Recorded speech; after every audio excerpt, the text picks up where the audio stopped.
லக்ஷ்மிகாந்தன் வந்து ஒரு பிளாக்மெயிலர். முதல்லயே வந்து ஒரு மஞ்ச பத்திரிகை நடத்தியிருந்தான். அதுல சில பெரிய பெரிய ஆபீசர்ஸ் அவன் மிரட்டி இருட்டி பணம் வாங்கி எதோ பண்ணி அவங்கள பத்தி தப்பான இதெல்லாம் எழுத ஆரம்பிச்சான். அந்த பத்திரிகை பேன் ஆகிட்டு அவனை வந்து ராஜமன்றியில் அரெஸ்ட் பண்ணாங்க. எனக்கு தெரிஞ்சு ஒரு நடிகரை வந்து ஒரு கத்தியோடையே அலைஞ்சாருன்னு கேள்விப்பட்டிருக்கேன். எங்கேயாவது இவனை பார்த்தோன்னா குத்தணுன்ற மாதிரி.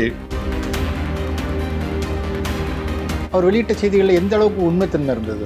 உண்மைத்தன்மை இருந்தது. அந்த உண்மைத்தன்மைக்கோசரம் தான் அவர் கொல்லப்பட்டார். இது சினிமா மாதிரி இருக்குது. என்ன ஒருத்தர் அடிபட்டு விட்டு போய் போலீஸ் ஸ்டேஷன்ல ஹாஸ்பிட்டல் அட்மிட் பண்ணாம போலீஸ் ஸ்டேஷன்ல போய் சொல்லியிருக்காரு. போலீஸ் வந்து ரெக்கார்ட் பண்ணிருக்காங்க. அதே மாதிரி என்எஸ் கிருஷ்ணன் நல்ல டாப்ல தான் இருந்தார் அப்போ. ஸோ அதனால அவங்க வந்து இவரை வந்து கண்ணா பின்னான்னு எழுதுறாங்கிற போது இவங்க வெறும் வாயை தான் விட்டாங்க. எல்லார்த்தையும் வந்து இவனை ஒழிச்சு கட்டுறேன் பாரு, இவனை கொண்டுடுறேன் பாரு, அப்படி இப்படின்னு அவங்க சொன்னதெல்லாம் அதை வந்து அவங்களுக்கு விட்னஸா போயிடுது. எம்.கே. தியாகராஜ பகதூர் வந்து உடல்நிலையும் பாதிக்கப்பட்டு ஜெயிலையும் இருக்கு இது பண்ணாங்க. ரொம்ப கஷ்டப்பட்டாரு. அதே மாதிரி என்எஸ் கிருஷ்ணனும் ரொம்ப கஷ்டப்பட்டாரு. அதெல்லாம் வந்து அவங்களுக்கு பெரிய பெரிய அமௌண்ட் வீடை விற்று அதை விற்று இதை விற்று எல்லாத்தையும் பண்ணிட்டு ஒன்றும் இல்லாமல் போயிட்டாங்க அவங்க ரெண்டு பேருமே.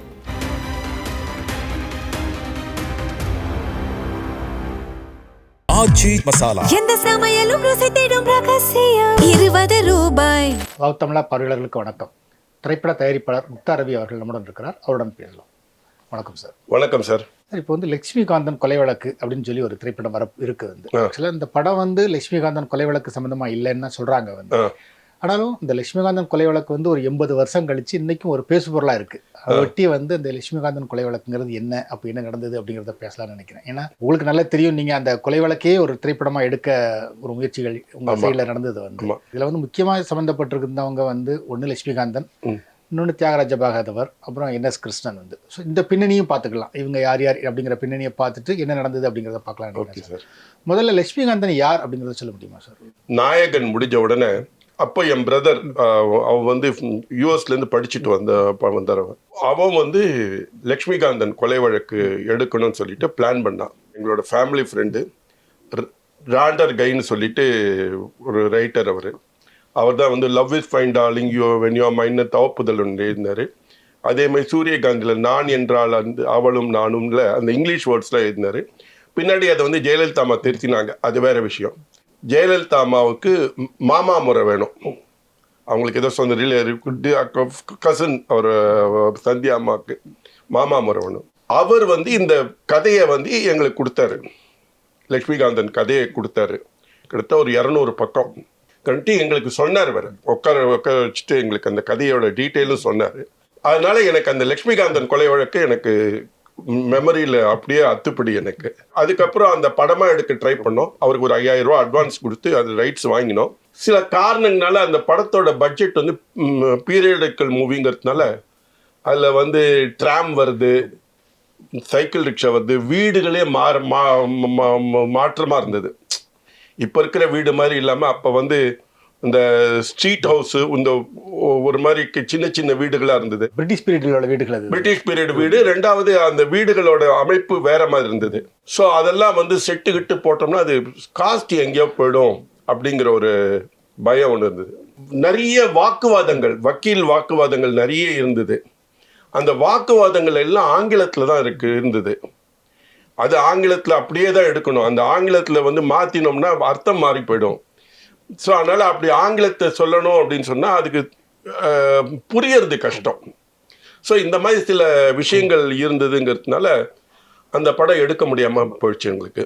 அந்த படத்தோட என்ன நடந்ததுங்கிறது எனக்கு அத்துப்படி எனக்கு தெரியும். லக்ஷ்மிகாந்தன் வந்து ஒரு பிளாக்மெயிலர். முதல்லயே வந்து ஒரு மஞ்ச பத்திரிகை நடத்தியிருந்தான். அதில் சில பெரிய பெரிய ஆஃபீஸர்ஸ் அவன் மிரட்டி இருட்டி பணம் வாங்கி எதோ பண்ணி அவங்கள பற்றி தப்பான இதெல்லாம் எழுத ஆரம்பித்தான். அந்த பத்திரிகை பேன் ஆகிட்டு அவனை வந்து ராஜமன்றியில் அரெஸ்ட் பண்ணாங்க. 2-3 தடவை அரெஸ்ட் பண்ணாங்க. அவன் மேலே ஒரு கொலை வழக்கு கூட இருக்குன்னு சொன்னார் அவர். அப்படி இருக்கிற சமயத்தில் அந்த ராஜமுன்றியில் வந்து ஒரு தடவை அரெஸ்ட் பண்ணும்போது அங்கேருந்து தப்பிச்சிட்ட உடனே அவனை மறுபடியும் பிடிச்சிட்டு அந்தமான் ஜெயிலில் போட்டாங்க. ஸோ அந்தமான் ஜெயிலில் சிறைவாசம் அனுபவிச்சவன் தான் அந்த லக்ஷ்மிகாந்தன். அதுக்கப்புறம் மறுபடியும் வந்துட்டு இந்து நேசன், அப்புறம் வேற 2-3 பத்திரிகை பேரில் ஒரு பத்திரிகை ஆரம்பித்தா புற மஞ்ச பத்திரிகை தான். நடிகைகளுடைய வாழ்க்கைகள், இதை பற்றி அவளை பற்றி தவறான தகவல்கள், நிறைய பிளாக்மெயிலிங்கு. அப்போ வந்து ரொம்ப இப்போல்லாம் மாதிரி கிடையாது. அவங்க வந்து இதுக்கு தர்மத்துக்கு பயப்படுவாங்க. இவன் கண்ணா பின்னான்னு எழுதினானுங்கிறதுனால கண்ணா பின்னான்னு இவனுக்கு நிறைய பணங்கள் சேர ஆரம்பிச்சது.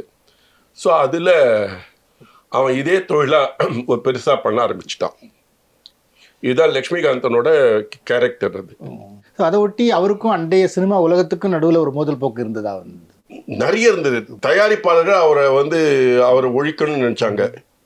பல தயாரிப்பாளர்கள், பெரிய பெரிய நிறுவனங்கள், ஸ்டூடியோக்காரர்கள் ஒன்று ஒழிக்கணும்னு நினச்சாங்க. அதே மாதிரி நடிகைகள் ஜாஸ்தி கிடையாது, பயப்படுவாங்க அப்படின்னு. அதே மாதிரி அதே மாதிரி அரசியலில் இருக்கிற இப்போ அப்போ வந்து பிரிட்டிஷ் பீரியடுங்கிறதுல சில அரசியல் முக்கிய பிரமுகர்கள் இருக்காங்க இல்லையா, அவங்களோட வாழ்க்கையை அந்த மாதிரி பல விதமான தொழிலதிபர்கள், சினிமாவுக்கு வெளியவும் அவர். ஆமாம், தொழிலதிபர்கள் பல பேர்.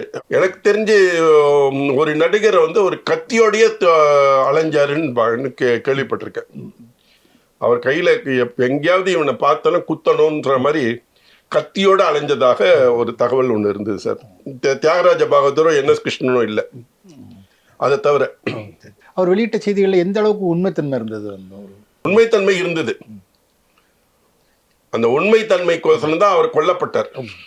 அந்த உண்மைத்தன்மை வந்து தியாகராஜ பகவதர்னாலேயோ அல்லது NS கிருஷ்ணனாலேயோ இல்லை, அது வேற விஷயத்தினால அவர் போய் அதுக்கு பெரிய பிரச்சனை வந்தது. பட் அவர் வெளியில் சொல்லலை. அதை பற்றி அவர் ஒரு இன்வெஸ்டிகேஷன் ஜெர்னலிசம் சொல்வாருங்க இல்லையா, அந்த மாதிரி ஒன்று பண்ணார் அவர். அதை வந்து ஒரு பெரிய விஷயத்தில் போய் கையை வச்சிட்டாரு. அது வந்து அந்த பிரிட்டிஷ் பீரியடு அவங்களுக்கு வந்து ராணியோட செல்வாக்கு இருந்தது. அந்த பெரிய பிரமுகருக்கு வந்து ராணி வந்து அவங்களுக்கு செல்வாக்கு இருந்ததுனால அதில் இவர் மாட்டினார். அது மாதிரி மக்கள்கிட்ட எந்த அளவுக்கு வரவேற்பு இருந்தது ஒரு பத்திரிகைக்கு வந்து? அது பெரிய வரவேற்பு இருந்தது. இதை வாங்கி படிக்கிறவங்க நிறைய பேர் இருந்தாங்க. வம்பு தானே சார் இது உண்மையோ பொய்யோ. இப்போ ஒரு விஷயத்தை எழுதுறோம் அப்படிங்கும்போது சில ஆபாசங்களாகவும் இருக்கும், இதுவாகவும் இருக்கும். அந்த மாதிரி இருக்கும்போது அதை படித்து இவங்க பண்ணுங்க, ரசிக்கக்கூடிய தன்மை அந்த காலத்து மனிதர்களுக்கும் இருந்தது. அது மாதிரி இந்த கேஸில் இந்த லட்சுமிகாந்தன் விட்டுட்டிங்கன்னா ரொம்ப சம்மந்தப்பட்டவங்க தியாகராஜ பகதூர், NS கிருஷ்ணனும். அவங்களுக்கு அன்னைக்கு மெட்ராஸ் மாகாணத்தில் எந்த அளவுக்கு செல்வாக்கு இருந்தது? அவங்க சார் டாப்ல இருந்தாங்க. அந்த ஹரிதாஸ் சமயத்தில் ஹரிதாஸோட முடிகிற சமயத்துலேயே என்னமோ தான் இவர் இந்த கேஸ் வந்ததுன்னு நினைக்கிறேன் எனக்கு, ரைட். அது அதே மாதிரி NS கிருஷ்ணன் நல்ல டாப்ல தான் இருந்தார் அப்போ. ஸோ அதனால் அவங்க வந்து இவர் வந்து கண்ணா பின்னான்னு எழுதுறாங்கிறபோது இவங்க வெறும் வாயை தான் விட்டாங்க. அந்த காலத்தில் அது ஒரு பெரிய இதுன்னு அவங்க வந்து எல்லார்த்தையும் வந்து இவனை ஒழிச்சு கட்டுறேன் பாரு, இவனை கொண்டுடுறேன் பாரு, அப்படி இப்படின்னு அவங்க சொன்னதெல்லாம் அதை வந்து இதுவாக போயிடுது, அவங்களுக்கு விட்னஸாக போயிடுது. யார்கிட்ட சொன்னாங்களோ அது அத்தனையும் அதை விட்னஸ் ஆக்கிட்டாங்க. ஆனால் இவங்களுக்கு சம்மந்தமே இல்லை அதுக்கும் இதுக்கும். அது வந்து ரொம்ப கஷ்டப்பட்டாங்க, அரெஸ்ட் ஆனாங்க. அப்புறம் அதில் ஸ்ரீராமுலு நாயுடுன்னு ஒரு ப்ரொடியூசர், ஸ்ரீராமுலு நாயுடுவை தவிர வேற நிறைய ப்ரொடியூசர்ஸ்லாமும் இருந்தாங்க. ஸ்ரீராமுலு நாயுடுவையே உள்ளே கொண்டு வந்தாங்க. பட் அதுக்கப்புறம் அவர் 45 அவரை பண்ணிட்டாங்க, அவர் மேலே சார்ஜஸ் இல்லைன்னு அக்விட் பண்ணிட்டாங்க. பட் இவங்களை வந்து 47 மட்டும் இவங்க தாண்டினாங்க. ஸோ அந்த 1944 நவம்பர் 8 அன்னைக்கு வெப்பரியில் தான் அந்த தாக்குதல் நடக்குது, அவர் கொலை பண்ணுறதுக்கான அந்த முயற்சி நடக்குது வந்து. அதுக்கு முன்னாடி எதுவும் அவரை கொலை பண்ணுறதுக்கான முயற்சிகள் எதுவும் நடந்திருக்கா வந்து? எனக்கு தெரிஞ்ச தகவல் என்ன அப்படின்னா, ஒத்தவாடு ஒத்தவாட திரையரங்கம்னு சொல்லுவாங்க, ஒத்தவாட திரையரங்கம்னு சொல்லுவாங்க. அந்த ஒத்தவாட திரையரங்கத்துக்கு இந்த வால்டாக்ஸ் ரோடுக்கு வந்துட்டு இருக்காரோ அல்லது வால்டாக்ஸ் ரோட்லேருந்து வெப்பரிக்கு போறாரோ அது தெரியல. அவர் போற சமயத்தில் அவர் வந்து இவங்க எல்லாரும் சைக்கிள் ரிக்ஷாங்கிறாங்க. சைக்கிள் ரிக்ஷா கிடையாது, அந்த காலத்து சைக்கிள் ரிக்ஷா அவ்வளோ கிடையாது, கை ரிக்ஷா தான். கை ரிக்ஷா வரும்போது அந்த வெப்பேரி கிட்ட என்ன பண்ணுறாங்க, வடிவேலு, கரெக்ட், வடிவேலுங்கிறவரும் ஒரு 7-8 பேர் அவங்க என்ன பண்ணியிருக்காங்க, அந்த கை ரிக்ஷாவில் ஆளை அடித்து இவங்க இப்போ பிடிச்சிட்டு அப்படியே அதை அவனை கீழே இறங்க விடாமல் பண்ணியிருக்காங்க. இந்த கை ரிக்ஷாவில் இருந்ததுன்னு வச்சுக்கோங்க தப்பிக்க முடியாது, ஒரு மாதிரி இதுவாக இருக்கும். இவங்க மேலே ஏற்றி பண்ணால் அவன் ஒரு பேலன்ஸ் இல்லாமல் இருக்கும். பண்ண உடனே அவனை திட்டிட்டு அந்த கை ரிக்ஷாவை அப்படியே கவுத்துட்டாங்க. கவுத்துட்டு அந்த வடிவேலு வந்து கையில் பிச்சுவா கத்தியால் குத்திட்டான். இதுதான் குத்திட்டு அவளுக்கு ரத்தம் கிளறியா இருந்தார். அதுக்கப்புறம் அவர் போய் பக்கத்தில் என்ன ஸ்டேஷன், போலீஸ் ஸ்டேஷனில் நடந்த விஷயங்கள்லாம் சொல்லியிருக்காரு. இது சினிமா மாதிரி இருக்குது. என்ன, ஒருத்தர் அடிபட்டு விட்டு போய் போலீஸ் ஸ்டேஷனில் ஹாஸ்பிட்டல் அட்மிட் பண்ணாமல் போலீஸ் ஸ்டேஷனில் போய் சொல்லியிருக்காரு. போலீஸ் வந்து ரெக்கார்ட் பண்ணியிருக்காங்க. இதை ரெக்கார்ட் பண்ணிட்டு போலீஸ் ஸ்டேஷனில் சொல்லியிருக்காரு.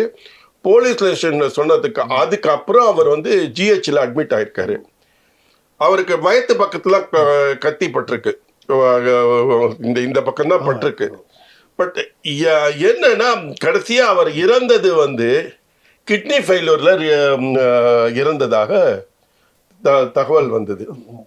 ஸோ அதனால் இது எல்லாமே ஒரு மாதிரி ஒரு என்னன்னு தெரியாத மாதிரி ஒரே சஸ்பிஷியஸான ஒரு விஷயம் சார். அவரோட மர்டர் வந்து மர்டர் நடந்தது.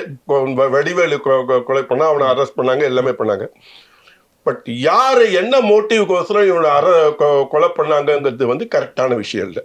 இப்போ இதில் விசாரணையில் முதல்ல போலீஸ்க்கு என்ன மாதிரி தகவல்கள் கிடைச்சிது சார்? வந்து லக்ஷ்மிகாந்தன் கொலை பண்ணாங்க, வடிவேலு அக்யூஸ்டு.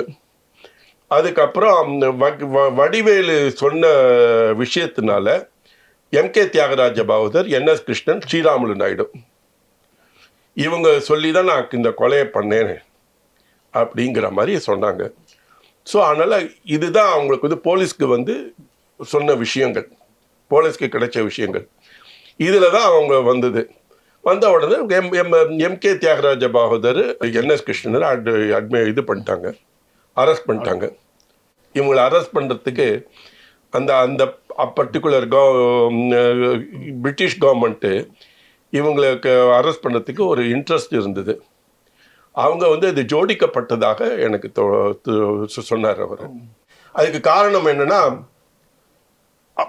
அப்போ விடுதலை போராட்ட விஷயங்கள் நடந்தது சார். அதில் வந்து தியாகராஜ பாகவதர்கள் அவ்வளோ பாப்புலாரிட்டி இருந்தது. இதுன்னு அதில் வந்து ஹோப்புன்னு பேர் நினைக்கிறேன், அது அவர் தான் கலெக்டரோ கவர்னரோ அவர் பேர். இதுன்னு அவர் வந்து அவனுக்கு தியாகராஜ பாகவதருக்கு ராவ் பகதூர் கொடுக்குறதா இருந்தது. இவருக்கு வந்து இந்த காந்தியோட மூமெண்ட் மூலமாக இன்ட்ரெஸ்ட் வந்ததுனால, அதனால் இவர் என்ன பண்ணார், அந்த ராவ் பகதூர் இதை வந்து வேண்டான்னு சொல்லிட்டு ஒதுக்கிட்டார். அதுவே பிரிட்டிஷ் கவர்மெண்ட்டுக்கு ரொம்ப அவமானமாக போயிடுது. அது வந்து வேண்டான்னு சொன்னது பெரிய இடத்துல பரவிடுது, வேண்டான்னு சொன்னது. அதனால் அந்த அவமானப்பட்டு தன்னை அவமானப்படுத்திட்டாங்க இவர் அப்படிங்கிற ஒரு சார்ஜ் ஒன்றுக்கு வந்தது. அதனால் இவரை எப்படியாவது இதில் மாட்டணுங்கிறதுனால தியாகராஜ பாகவதர், நம்ம என்எஸ் கிருஷ்ணன் வந்து இந்த ரஷ்யன் கம்யூனிசம் இது மேலே அவருக்கு கொஞ்சம் ஈடுபாடு இருந்தது. ஸோ அதனால் அவர் வந்து இந்த பிரிட்டிஷ் கவர்மெண்ட்டுக்கும் அகேன்ஸ்டாக தான் இருந்தார். அந்த ஒரு நோக்கத்தோட அவர் அரெஸ்ட் பண்ணாங்க. ஸ்ரீராமுலு நாயுடுக்கும் அதே அவர் ஏதோ அந்த மாதிரி ஒரு விஷயத்தில் தான் அவரையும் அரெஸ்ட் பண்ணாங்க. ஒரு பிரபல இயக்குனர் அவர் வந்து அவரையும் அரெஸ்ட் பண்ணுறதுக்கு ட்ரை பண்ணாங்க, ஆனால் தப்பிச்சிட்டார் அவர். அந்த காலத்தில் ஒரு பிரபல இயக்குனர். சரி, அப்புறமா அவர் மருத்துவமனைக்கு போய் அதுக்கப்புறம் தான் இறந்து போறாரு. வந்து இதுக்கு நடுவில் அவர் என்ன சொன்னார் அப்படிங்கிற தகவல்கள் எதுவும் வெளியே வந்திருக்கா? அவர் என்ன சொன்னாருங்கிறது வந்து போலீஸ் சொல்கிற தகவல் தான். போலீஸ் சொன்ன தகவல் வந்து அந்த காலத்து பிரிட்டிஷ் கவர்மெண்ட் என்ன சொல்றதோ அதை அப்படியே ரெக்கார்ட் சொல்லியிருக்காங்க. அவர் பேர் பிரிட்டுன்னு நினைக்கிறேன். பிரிட்டுன்னு அவர் தான் வந்து பேரிஸ்டர் பிரிட்டுன்னு நினைக்கிறேன் அவர் பேர். அவர் தான் ரீட்ரையல் பண்ண சொன்னார். அதில் தான் இவங்க இன்னசென்ட்டு, இவங்களுக்கு வந்து சம்மந்தமே இல்லைன்னு சொல்லிட்டு இதில் லண்டன் கோர்ட்டில் ப்ரூவ் பண்ணார். ஆனால் இந்த ரீட்ரையல் பண்ணும்போது 1947 ரீட்ரையல் பண்ணாங்க. இவங்க இன்னசென்ட்னு சொல்லிட்டு இவங்க வெளில வந்தாங்க. என்ன ஒரிஜினல்ங்கிறது எல்லாருக்கும் ஓரளவுக்கு தெரிய வந்தது. பட் ஆனால் அது வெளிப்படலை, அந்த கவர்மெண்ட் இது பண்ணலை. ஆனால் அவர் லட்சுமிகாந்தனே வந்து என்எஸ் கிருஷ்ணன் பேரையும் தியாகராஜ பாகவதர் பேரையும் சொன்னாரா அப்படிங்கிறது தெரியல. அது சொல்லியிருப்பாராங்கிறது தெரியல. ஏன்னா அன்னைக்கு கவர்மெண்ட் ரெக்கார்டு என்ன வருதோ அதுதானே சார் வரும். அதனால அவர் என்ன சொன்னாருங்கிறது தெரியல. கவர்மெண்ட்ல என்ன வருதோ, என்ன போலீஸ் அறிக்கை வருதோ அதுதான் வந்திருக்கு. போலீஸ் அறிக்கையில் லட்சுமிகாந்த் இது இருக்கு, தியாகராஜ பகதூர், என்எஸ் கிருஷ்ணன் தான் சொன்னதாக சொல்லியிருக்காங்க. யாராவது அடிபட்டு ரத்தம் வரும்போது போலீஸ்ல போய் கம்ப்ளைண்ட் பண்ணிட்டு அதுக்கப்புறம் தான் இதுக்கு போயிருக்காரு, ஜிஹெச் போயிருக்காரு. அதுலயே அவங்களுக்கு சந்தேகம் வந்திருக்கு. அடிபட்டானே நேரக்கு ஹாஸ்பிட்டல்ல போனோம். அங்க வந்து போலீஸ்காரன் வந்து எழுதிக்கலாம், ஒன்றும் இது பண்ண முடியல. இவர் வந்து நேரக்க போலீஸ்ல போயிட்டு வாக்குமூலம் கொடுத்துட்டு அதுக்கப்புறம் போய் அங்க போனதாக ஒரு நிகழ்வு சொல்றாங்க. அதுவே வந்து இது மாறுபட்ட கருத்தார் இருக்குன்னு சொல்லிட்டு ராண்டரகை சொன்னது. இது அத்தனையுமே ராண்டரகை வந்து பதிவு பண்ணியிருக்காரு. அதனால அதை இதுல இருந்தா நாங்க அந்த படத்தை எடுக்கும்போது இதுல இருந்தா ஆரம்பிக்கலாம் நினைச்சோம். ஏன் போலீஸ்க்கு ஒருத்தன் கொலை பண்ணி ரத்தத்துல இருக்கான்றவன் வந்து நேராக போய் ஹாஸ்பிட்டலுக்கு போகாம அந்த வலி துடிக்க அவர் போய் பேசினார்னு இருக்கு. துடிக்க எப்படி வந்து துடிக்க சொல்லுவாங்க. முதல்ல மயக்கம் போட்டு விழுந்திருப்பாங்க. அதுக்கப்புறம் அவனே ஜிஹெச்ல அட்மிட் ஆனான்ற மாதிரி ஒரு அந்த ரிப்போர்ட் இருக்கு. ஸோ அது எல்லாமே நிறைய கான்ட்ரடிக்ஷன் இருக்கு சார். அது அவர் சொன்ன விதத்தை கேட்கும்போது எங்களுக்கு அது தோணித்தது. சொல்லுங்க. நீங்க எடுத்த அந்த நாள் படமும் கூட இதான் ஒரு கொலை, அதை எல்லாரும் எப்படி பாக்குறாங்கன்னு அப்படிதான் சுந்தர் எனக்கு சொன்னது. சுந்தர் வந்து நான் வந்து அப்படிதான் நான் ட்ரீட்மெண்ட் பண்ண போறேன், அந்த நாள் பேஸ் பண்ணி நான் பண்ண போறேன் ஒரு கொலை, அந்த கொலையை பேஸ் பண்ணி என்னென்ன இது அப்படின்னு சொல்லிட்டு. சுந்தரோட ஸ்டோரியெல்லாம் நல்லா தான் இருக்கும். என் பிரதரோட ஸ்டோரி இதில் ஒன்று இருக்கும். அதில் இந்த அந்த நாள் டைப்பில் கொண்டு வரலாம் அப்படின்னு சொன்னது. என் ஒன்னே நான் இதில் என்னன்னா அடப்போட ட்ராமெல்லாம் எங்கேருந்து நான் கொண்டு வர முடியும்? எனக்கு அந்த காலத்தில் ட்ராமில் ட்ராவல் பண்ணுறான்றாங்க. நான் வீனஸ் ஸ்டுடியோவில் போய் நான் ட்ராமுக்கெல்லாம் எங்கே போக முடியும்னு. நாயகன்லேயே எங்களுக்கு பழைய காரு 12 காரு வரணுன்னும் போது அதெல்லாம் வந்து ஓடவே இல்லை. அந்த காரெல்லாம் ரொம்ப கஷ்டப்பட்டு தள்ளி விட்டு ஓட வச்சோம். அப்படி இருக்கும்போது இப்போ ட்ராமை போய் நான் எங்கே போடுறது? ரெண்டாவது இவ்வளோ பெரிய செட்டெல்லாம் போடுறதா தான் அதுக்கு காஸ்ட் ஜாஸ்தி ஆகுமேன்னு சொல்லிட்டு ஒரு ஃபீஸிபிளாக இல்லைடா சுந்தர்னு சொல்லிட்டு நாங்கள் எல்லாரும் செஞ்சு போனோம். அவனுக்கு கொஞ்சம் அப்செட் ஆகிட்டான். இதில் இன்னொன்று பார்த்தீங்கன்னா சார், அந்த காலத்தில் இப்போ லட்சுமிகாந்தனுமே வந்து ஒரு பிரபலமான பத்திரிகையாளராக இருக்கார். வந்து தியாகராஜ பாகவதர் இன்னைக்கு ரஜினிகாந்த் மாதிரி அன்னைக்கு ஒரு சூப்பர் ஸ்டார் வந்து என்எஸ் கிருஷ்ணனும் ரொம்ப ஒரு முக்கிய நடிகர்.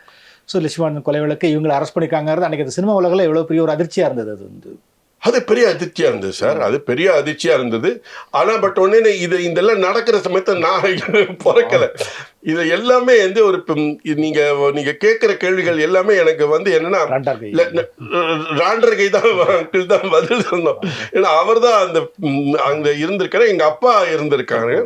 அவங்களாம் சொன்ன விதத்தை பெரிய அதிர்ச்சி, பெரிய அங்கே வந்து கலவரமே சில இடங்களில் நடந்தது அப்படின்னாங்க. பட் பிரிட்டிஷ் ரொம்ப ஒரு அரகண்டான ஒரு கவர்னன்ஸ் இருக்கிறதுனால ரொம்ப இது பண்ணாங்க, நிறைய பேர் அரெஸ்ட் பண்ணாங்க அப்படின்னு இருக்குன்னு. அப்பா இதை பற்றி என்ன சொல்லியிருக்காங்க இந்த வழக்கு பற்றி?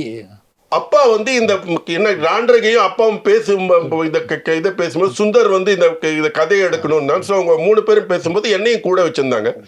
கேட்டுனா இதெல்லாம் இப்படிலாம் நடந்தது, அதெல்லாம் நடந்தது அப்படின்னு சொல்லிட்டு சொன்னாங்க.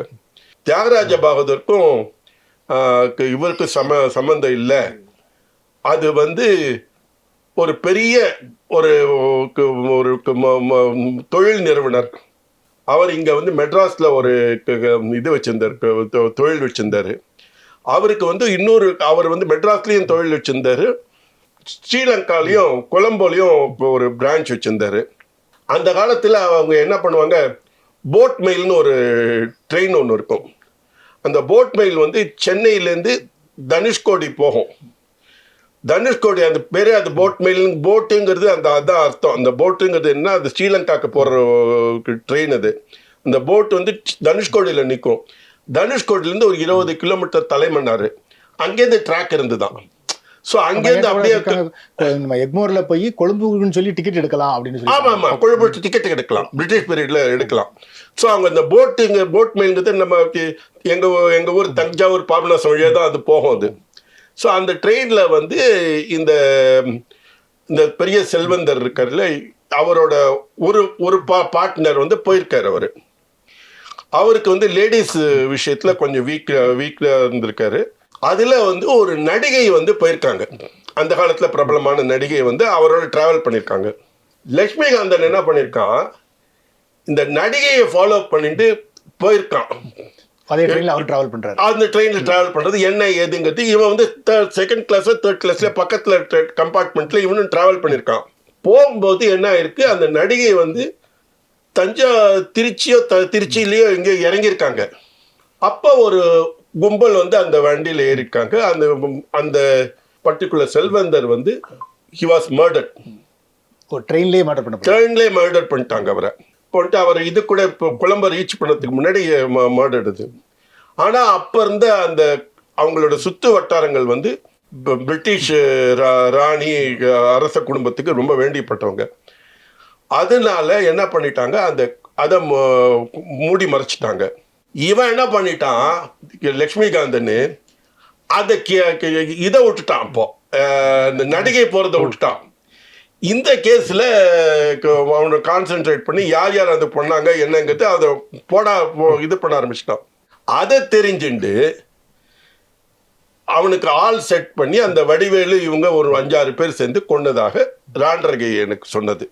ஸோ இதில் லட்சுமிகாந்த் இவங்க தியாகராஜ பகதூர் என்எஸ் கிருஷ்ணனும் அந்த ஒரு வாய் விட்டது அவங்களுக்கு எதிராக மாறிடுச்சு. வாய் விட்டது நடந்துக்கு நாங்கள் அதே ஒரு சீனாக வச்சோம். வாய்க்கொழுப்பட்டு படத்தில்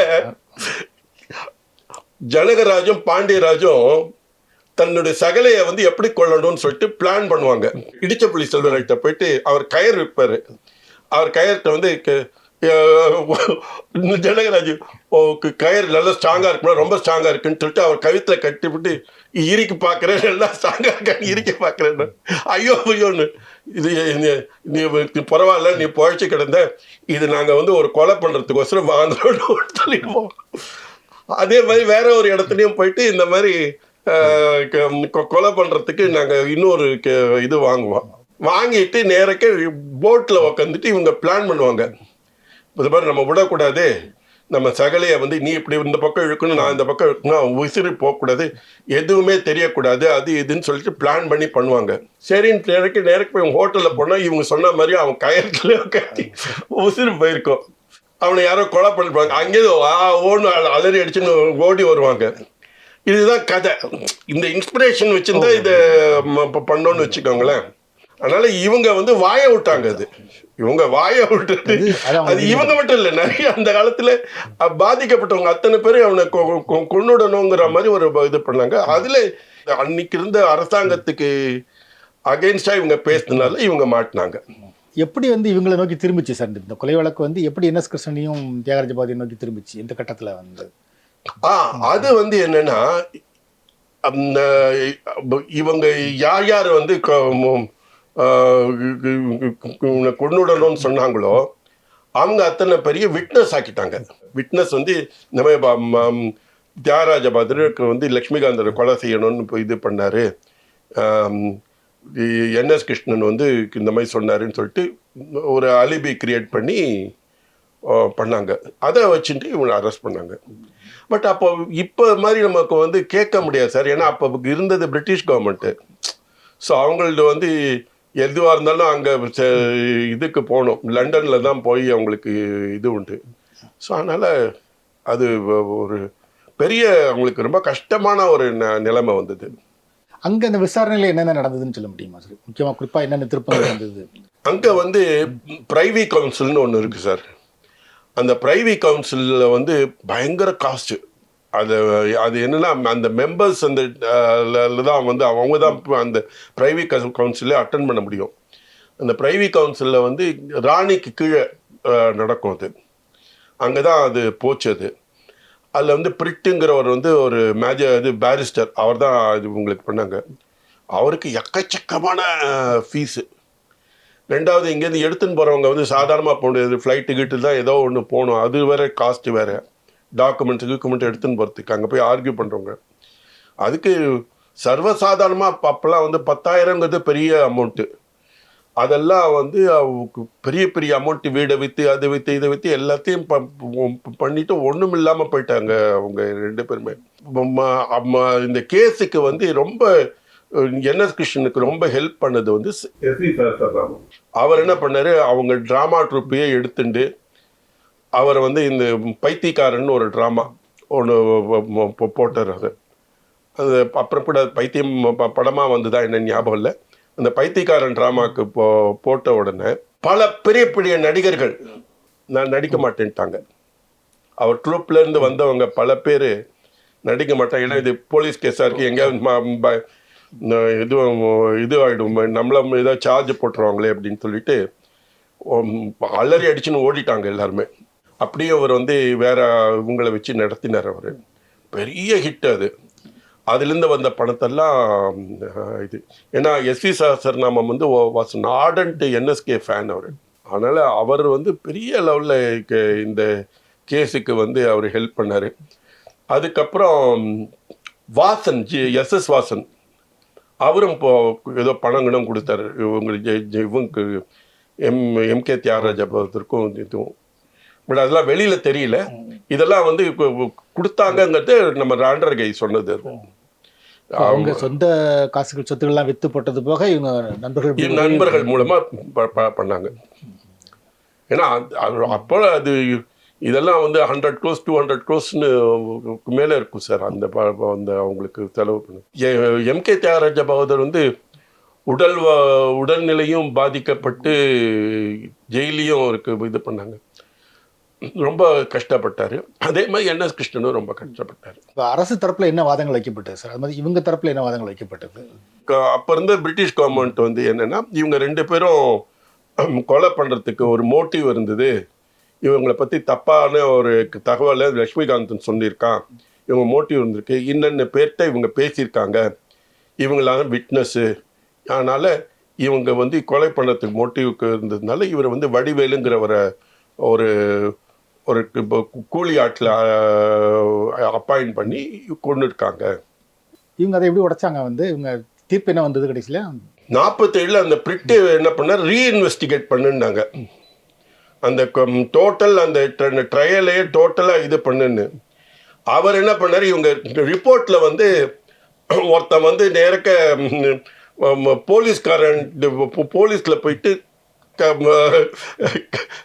கத்தியோட போய் ஒருத்தன் போலீஸ்கார்ட்ட வந்து நான் வந்து இன்னார் இது பண்ணேன் அது பண்ணேன் எனக்கு இந்த தியாகராஜன் எம்கே தியாகராஜன் எனக்கு இதை பண்ணார், என்எஸ் கிருஷ்ணன் என்ன இப்படி பேசினேன், இப்படி பதில் சொன்னார், என்ன இவங்கெல்லாம் எனக்கு கொலை பண்ணத்துக்கு பண்ணாருங்கிற மாதிரி தான் ஏதோ ரிப்போர்ட் அப்படிலாம் இருந்திருக்கு. இவர் என்ன பண்ணார், எவனாவது ஒருத்தன் அடிப்பட்ட ஹாஸ்பிட்டலுக்கு போகாம போலீஸ்காரர் அங்க வந்து விசாரிக்கலாம், இவர் என்ன இதுல வந்து இதுலயே தப்பா இருக்குன்னு சொல்லிட்டு இதுல இருந்து ஆரம்பிச்சார் அவர். இதுல அவங்க மறுவிசாரணையில வந்து விடுதலை செய்யப்பட்ட பிறகு வந்து எப்படி இருந்தது? அவங்க திரும்ப வந்து சினிமா உலகில் வந்து அவங்க சர்வே பண்ண முடிஞ்சதா? முடிஞ்சது சார், சர்வே பண்ண முடியல. இன்ஃபேக்ட் வந்து எம்ஏவி பிக்சர்ஸ் வந்து சிவகாமின்னு நினைக்கிறேன், அந்த படத்துல வந்து எம்கே தியாகராஜ பகதூர், ஜெயசித்ராவோட மதர் ஜெயஸ்ரீன் பேர், அவங்க இன்னொரு ஆர்டிஸ்ட்டு, அவங்க வந்து நடித்தாங்க அந்த படத்தில். அவரோட பாடல்கள் பலத்தை எம்ஏ வேணு வந்து ஏற்கனவே எடுத்தது, அதுக்கப்புறம் இதை போட்டு எடுத்தார். அதில் வந்து அந்த மித்ரதாஸ்ன்னு ஒரு டைரக்டர், அவர் வந்து என்ன காரணத்துலையும் அவரால் எடுக்க வரல. எங்கள் அப்பா தான் ஒரு கிளாஷிக் ஒர்க் பண்ணார். அதே மாதிரி ராஜேந்திரன் சொல்லிட்டு என்எஸ் ராஜேந்திரன் சொல்லிட்டு அவர்கிட்ட அசிஸ்டண்ட்டாக இருந்தார். எம்ஏவியில் அப்படியே அங்கே வாஸ் ஒன் ஆஃப் தி அது ஒர்க்கர் தேர். அதனால அவங்க 2 பேரும் சேர்ந்தா சொல்லுவாங்க. சமயத்தில் அப்பா வந்து அந்த ராஜேந்திரனை வச்சு நீ இப்படிலாம் பண்ணிக்கோ, இப்படி ஷார்ட் வச்சுக்கோ, அது இதுன்னு சொல்லுவாங்க. எம்ஏ தியாகராஜ பகதூர் வந்து அவரை கையை பிடிச்சின்னு அவருக்கு உடல்நிலை சரியில்லை, ரொம்ப ஜாஸ்தியாக இருக்கணும். அவர் கையை பிடிச்சிட்டு வந்து ஃப்ரேம் முன்னாடி நிற்க வைக்கணும். அதுக்கப்புறம் அவர் பாட்டு பாடுவார். இது நிமிஷம் என்ன ஒவ்வொரு தடவையும் பாட்டு இது பண்ணிட்டு பண்ணுவார். குரல் வேற போயிடுச்சு அவருக்கு.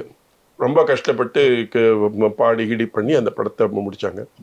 அந்த படத்தில் டிஎம்எஸ் பாடின பாட்டு ரொம்ப ஃபேமஸ்ஸு. வானில் முழுமதியை கண்டேன்னு ஒரு பாட்டு, அது பயங்கர ஃபேமஸ் ஆச்சு. ஸோ அதனால் அவர் ராஜேந்திரன் வந்து அப்பா நம்ம அது தியாகராஜ படத்தை பாட்டுக்கோத்திரம் எடுத்த படப்பா அது, ஆனால் இங்கே வந்து டிஎம்எஸ் இந்த ஸ்கோர் பண்ணுறாருப்பா, எல்லாரும் அதுதான்ப்பா பாடுறாங்க படம் முடிஞ்சோன்னு அப்படின்ற. அதுக்கு பிறகு டிஎம்எஸ் காலம். ஆமாம், டிஎம்எஸ்க்கு பெரிய பேர் வந்தது அந்த படம். அவர் தியாகராஜரோட சேர்ந்து பாடினார். இப்போ எப்படி உங்களுக்கு வந்து எஸ்பிபியோட சேர்ந்து ஜெயசுதாஸோ அல்லது எஸ்பிபியோட ஹரிஹரன் பாட்டு ஹரிஹரன் நல்ல ஃபேமஸ் ஆகிறாரோ அந்த மாதிரி ஒரு இது அவருக்கு அமைஞ்சுது. அதே மாதிரி என்எஸ் கிருஷ்ணனுக்கு வந்து ரொம்ப இழந்துட்டார் எல்லாமே இதுன்னு. அவர் நண்பர் வந்து பாலையா நண்பராக இருந்தார். அவர் கொஞ்சம் நிறைய ஹெல்ப் பண்ணார். டிஎஸ் பாலையா நிறைய ஹெல்ப் பண்ணார். அதுக்கப்புறம் எம்ஜிஆர் அந்த ஃபேமிலிக்கு நிறைய ஹெல்ப் பண்ணியிருக்காங்க. அவர் பையனுக்கு வந்து இன்ஜினியரிங் சீட்டு வாங்கி கொடுத்தாங்க, பசங்களுக்கெல்லாம் நல்ல இது வாங்கி. அவர் வந்து எம்ஜிஆருக்கு ஒரு பெரிய சப்போர்ட் அந்த குடும்பத்துக்கு இருந்தார். யாராலையும் மறுக்க முடியாது. ஏன்னா அவர் என்எஸ் கிருஷ்ணன் மேலே அவ்வளோ அபிப்பிராயம் இது உண்டு. எஸ்வி சஹஸ்ரநாமம், என்எஸ் கிருஷ்ணனுக்கு வந்து 3 பேர். டிஎஸ் வந்து எஸ்வி சஹஸ்ரநாமம் அவர் வந்து நாடகத்தில் போட்டு அவரை இந்த கேஸ் விஷயமா பண்ணார். அப்போ எம்ஜிஆர் வந்து அப்போ 1947 முன்னாடி இருக்கிற எம்ஜிஆர் அவ்வளோ பாப்புலர் கிடையாது. அவருக்கு பணமும் இருந்திருக்காது, அவரால் செய்ய முடியாதுன்னு. அவர் தனியாக நாடக கம்பெனிலாம் இல்லை. அவர் 50s வந்தது தான். வந்ததுக்கப்புறம் தனக்கு பொசிஷன் வந்ததுக்கப்புறம் இவங்க இந்த குடும்பத்துக்கு பெரிய ஹெல்ப் எல்லாம் பண்ணார் எம்ஜிஆர். அதுக்கப்புறம் பாலையா அவரும் நிறைய ஹெல்ப் பண்ணார். அவர் நடித்த படத்துலேருந்து அவருக்கு கொடுத்து பணம் கொடுத்து பண்ணார். ஸோ இவங்க 3 பேர் என்எஸ் கிருஷ்ணனுக்கு ஹெல்ப் பண்ணாங்க. தியாகராஜ பகதூருக்கு யார் ஹெல்ப் பண்ணாங்கிறது எனக்கு டீட்டெயில் இல்லை என்கிட்ட. ஆனால் என்எஸ் கிருஷ்ணனுக்கு பண்ணும்போது என்ன 2 ஒரே கேஸ் தானே, அதனால் 2 பேரும் ஒரே வக்கீல் இல்லை, 2 பேரும் ஒரே சமயத்தில் தான் விடுதலை ஆனாங்க.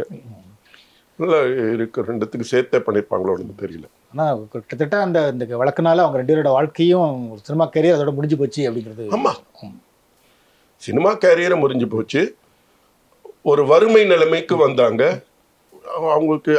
அவங்களுக்கு இருந்த பல சொத்துக்கள் எல்லாமே போச்சு, கையை விட்டு போடு. அந்த காலத்தை பெரிய பெரிய காரில் வாங்கிட்டு வருவார். நம்ம அது பேர் என்ன, நம்ம என்எஸ் கிருஷ்ணன் காரெல்லாம் விற்று இது பண்ணி கொடுத்தாரு. ரொம்ப கஷ்டத்துக்கு வந்தார்.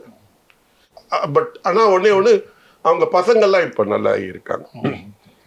அதில் இன்னொன்று சொன்னீங்க சார், வந்து இந்த வழக்கில் வந்து இப்போ என்எஸ் கிருஷ்ணன், தியாகராஜ பகதூர் தவிர வேலை சில நடிகர்களும் வந்து இது மாதிரி அவரை கொலை பண்ணணும்னு சொல்லினாங்கனால அவங்களே சேர்த்துருந்தாங்க அப்படின்னு சொல்லி. அவங்கள சேர்க்கல, இவங்க 2 பேரே தான் சேர்த்தாங்க. அவங்க வந்து நிறைய நடிகர்கள் அவரை கொலை பண்ணணும்னு ஒரு இது இருந்தது, ஒரு வெறித்தனம் இருந்ததுங்கிறத ராண்டரகை சொன்னது. ஏன்னா எல்லாரையும் பற்றி எழுத ஆரம்பிச்சாரு. இப்போ அதில் யாராவது ஞாபகம் இருக்கா சார், யார் அந்த மாதிரி ஒரு இதில் இருந்தாங்க அப்படின்னு?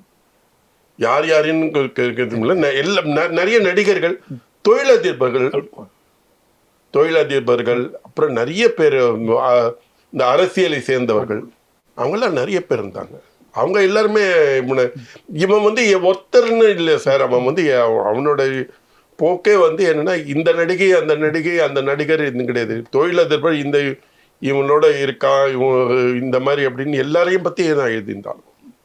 ஸோ எழுதுறது இல்லைன்னா இப்படி எழுத போறேன்னு சொல்லி அவங்களை பிளாக்மெயில் பண்ணி காசு வாங்குறது. ஆமாம், ஆமாம், நான் இந்த மாதிரி எழுதியிருக்கேன், நீங்கள் படித்து பாருங்கன்னு கொடுத்து இது பண்ணுவேன், இவ்வளோ ரூபாய் எனக்கு கொடுன்னு சொல்லி வாங்குது. பிரிட்டிஷ் அந்த இவங்களும் அரசு அதிகாரிகளும் இருந்திருக்காங்க. ஓ சரி சரி. அவளையும் விடல, எல்லாரையும் இருக்காங்க. எல்லாரையும் அவனோட தொழிலே வந்து யாரு என்னன்னு கிடையாது, பிளாக்மெயில் பண்ண வேண்டியது, பணம் வாங்க வேண்டியது. இதுதான் பத்திரிகையாளருங்கிறத விட ஒரு பிளாக்மெயிலர் இருந்தா அவனை கூப்பிடுவாங்க, திட்டம் பண்ணாங்க. கிட்டத்தட்ட 80 வருஷம் ஆச்சு. இன்னைக்கு வரைக்கும் இந்த வழக்குல விடை கிடைக்காத கேள்விகள்னா என்ன நினைக்கிறீங்க? ஒரிஜினல் குற்றவாளிய இவங்க கண்டுபிடிக்காம விட்டாங்க. அந்த செல்வந்தர் செத்து போனது வந்து எப்படி என்னங்கிறது அது டீட்டெயில் தெரியல. அந்த பெரிய செல்வந்தர் சொன்னது அவர் வந்து அவருடைய எப்படி கொலை பண்ணப்பட்டாரா என்னங்கிறது தெரியல. அதை பத்தி டீட்டெயில் எதுவுமே இல்லை. இவனோட லிங்க் வித் அந்த தொழிலதிபரோட மட்டும்தானா, இல்லை அதுக்கு உள்ளுக்குள்ள அந்த அதிகாரிகளுக்கு சம்பந்தமான விஷயங்களும் இருக்கா என்னங்கிறது தெரியல.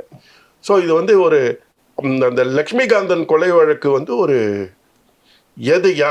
யார் வந்து அதுக்கு மோட்டிவேட் பண்ணா, யார் அது எதற்காக அவனை கொல்லப்பட்டாங்கிற விஷயம் வந்து அதோட உண்மை இன்னும் யாராலும் இது வெளியே வரல சார். இப்போ நீங்கள் எடுக்கதான் நினச்சிருந்த படம் இருக்குல்ல சார், அந்த படத்தில் ஸ்கிரிப்டில் வந்து அந்த ரயிலில் நடந்த கொலையும் இருந்ததா வந்து? ஆமாம், அதுதான் மெயினாக இருந்தது. அதுதான் மெயினாக இருந்தது. அதாவது என்னென்னா எங்களுது எப்படி அப்படின்னு என் தம்பி தான் ஸ்கிரிப்ட் சொன்னான்.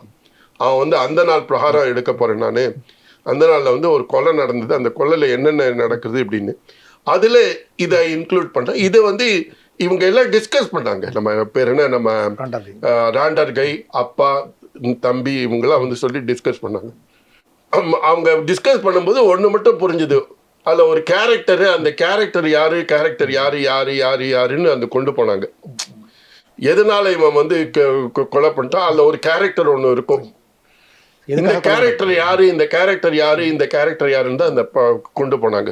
இன்னைக்கு ஒரு சீரியஸா அது மாதிரி எடுக்கிறதா இருந்தால் என்ன சவால் இருக்கும்னு நினைக்கிறீங்க? அதை எடுக்கிறதுல என்ன சவால் இருக்குன்னு நினைக்கிறீங்க? எடுக்கிறதுல இதே சவால் இருக்கும். நீங்க ட்ராம் எங்க கொண்டு போய் காமிப்பீங்க? ஏன்னா அதுல ட்ராம் நிறைய இருந்தது. ட்ராம்ல போற மாதிரி இருந்தீங்கன்னா அப்போ அவருக்கு டிரான்ஸ்போர்ட்டேஷனே அப்போ வந்து ட்ராம் தான் சார். அப்போ நீங்க இதுன்னு ரெண்டாவது அந்த இவர் வந்து கொலம்போக்கும் இதுக்கும் போட் மெயிலில் வந்து உங்களுக்கு தனுஷ்கோடி மட்டும் போகணும்னு, அந்த தனுஷ்கோடி போயிடுத்தது. அந்த தனுஷ்கோடி 64 நினைக்கிறேன், அந்த தனுஷ்கோடி புயல் வரும்போது அந்த புயல்ல என்ன ஆச்சு, நம்ம ஜெமினியும் சாவித்திரியும் போய் மாட்டின்ட்டாங்க. அது தெரியுமா உங்களுக்கு? தெரியாது. அவங்க ட்ரெயின்ல போயிட்டு மாட்டிட்டாங்க. அப்போ எங்களுக்கு படம் எடுத்துட்டு இருக்கோம், பூஜைக்கு வந்து 2 பேரும் சேர்த்து வச்சு படம். அதுல என்ன எடுத்து அவங்க 2 பேரும் போயிட்டாங்கன்னு வேற நியூஸ் வந்துடுது. அதுல வந்து கண்டுபிடிக்கவே முடியல, குழந்தையோட போயிட்டாங்கன்ற மாதிரி எனக்கு நியூஸ் வந்தது. எங்களுக்கா ஒரே திணறி போயிட்டோம். அப்படின்னு ஐயோ படமும் ஆரம்பிச்சிட்டோம், என்ன இது அப்படின்னு சொல்லிட்டு. அதனால எங்க பெரியப்பா என்ன பண்ணாரு, இந்த படம் நல்லபடியா ரிலீஸ் ஆச்சுன்னா என் தம்பிக்கு மொட்டை அடிச்சுட்டு நான் திருப்பதி கழிச்சுட்டு வரேன். அதுல இருந்து எங்க அப்பா வந்து படம் திருப்பதியில போய் ஒரு மொட்டை அடிப்பாரு. இதுல இந்த படத்துல இருந்து ஆரம்பம். அது அந்த தனுஷ்கோடி அழிவுக்கும் ஒரு பெரிய இருந்தது. அதனால என்ன சொல்றேன்னா, அது எல்லாமே எதுவுமே இல்லை, எக்ஸிஸ்டிங்கா இல்லை. இப்ப நீங்க இதை போய் தனுஷ்கோடியில போய் எடுக்கவும் முடியாது. ஆனால் நிறைய சிக்கல்கள் நிறைய இருக்கு.